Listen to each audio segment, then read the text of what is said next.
अगदी जलद व अचूक बातम्यांसाठी पाहत रहा महामीडिया 24 सदैव तत्पर।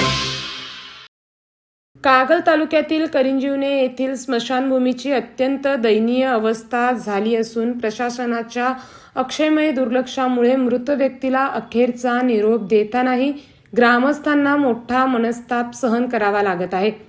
काही दिवसापूर्वी झालेल्या जोरदार वाऱ्यामुळे स्मशानभूमीवरील पत्रे उडून गेले होते, त्यामुळे अंत्यसंस्कारासाठी तेथे कोणतेही संरक्षण उरलेले नाही। याचाच फटका नुकताच ग्रामस्थांना बसला असून प्रशासनाविरुद्ध तीव्र संताप व्यक्त होत आहे।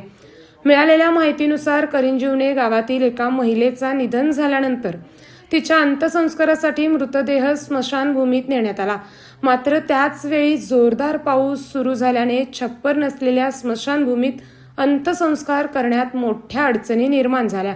अखेर ग्रामस्थांनी गावातून तात्पुरते पत्रे आणून ते चितेवर ठेवले आणि त्यानंतर मृतदेहाला अग्नी दिली।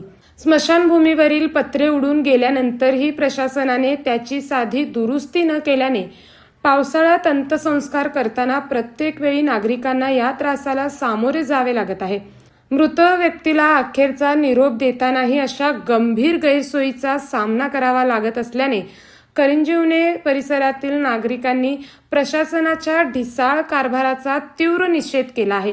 या स्मशानभूमीचे छप्पर तातडीने दुरुस्त करून तेथे आवश्यक त्या मूलभूत सुविधा उपलब्ध करून द्याव्यात अशी मागणी आता ग्रामस्थांमधून जोर धरू लागली आहे। तर मग चला सबस्क्राइब करायला विसरू नका महामीडिया 24 न्यूज चॅनलला। महामीडिया 24 सदैव तत्पर।